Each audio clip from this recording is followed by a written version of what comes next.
just to recap, the majority of these are failure to disclose criminal history, participating criminal history.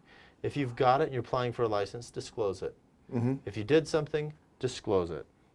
But I mean, right here we've got Yon Sir Dude, citation given for advertising his real estate services without identifying his brokerage, right? So on, like, if you have a Facebook page, that's a business page, and you post on the business page, like, this is your brokerage, that works, and there you go. And then on the posts, just put the brokerage. Like, go put the house, put the price, advertise it, that's what you're paid to do. Put the brokerage, you put it on KSL, put the brokerage. Yeah, it's on the MLS, the brokerage is there. Okay. So super easy. Okay, so this one's really fun. Okay, so this is on, like, if you do something that is turpitude, where you're deceiving someone with the intent to deceive them, that's the stuff you need to report. Okay, so there's this guy, short sale situation.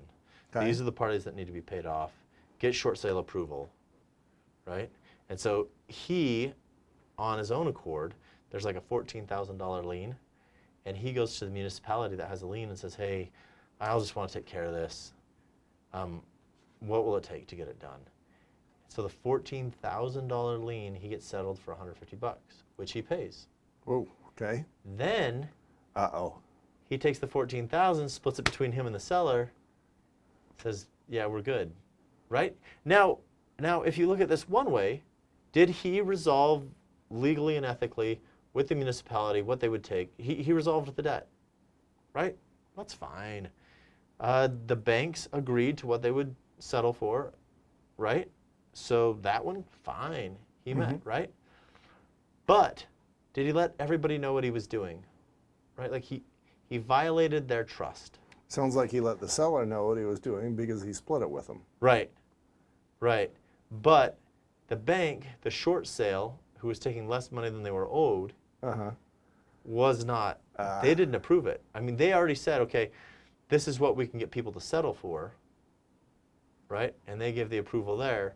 So he worked out an okay situation here and an okay situation here and took the difference. Right. Which is like, on the one hand, I buy a Snickers bar for 50 cents. I sell that at the parade for $1. Cool. But in real estate, that's not how it works, right? You get paid your commissions for moving the transactions.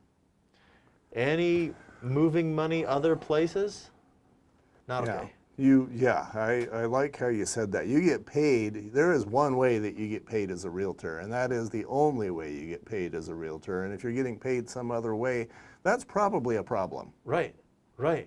So another fun one is,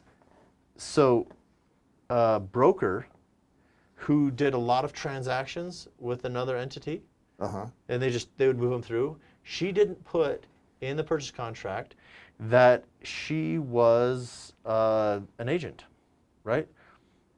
So attempting to act as a limited agent in any transaction involving an entity buying or selling property,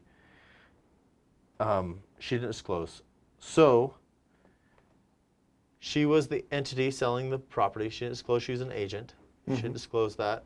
Like, on the one hand, we agreed a price, there was an agent, everything worked, right? But as real estate professionals, you disclose what you're doing and how you're doing it. So I'm selling a property.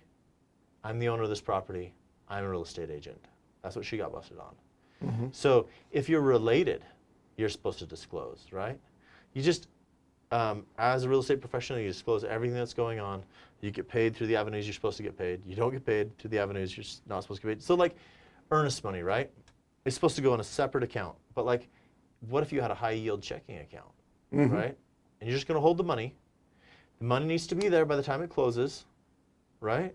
So I put the earnest money in my account, and then I take so you give me $10,000 earnest money. We've got $1 million home. I hold this $10,000 just for a month, and then move it over. My high yield checking account kicks me over a couple $100 for getting to play with the money. I took your $1,000, I gave $1,000, right? that works. Yeah. Not at all. No, it doesn't. No, it doesn't. So no commingling funds. So as an agent, as you're doing things, like, okay, is this clear with everyone? Is this approved? This is the way it should be done.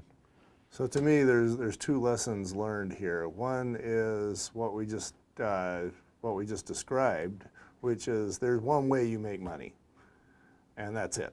Yeah. And anything else is probably not kosher. The other, we've talked about this a lot in this and the ethics course and some of the other stuff we've done. Disclose, disclose, disclose. Everybody needs to know what everybody is doing, and you as the agent don't make decisions. You bring it to the person who you're the fiduciary for, and they make the decisions. But the communication Yeah. keeps you out of trouble. Exactly. Jason, you're my hero. Go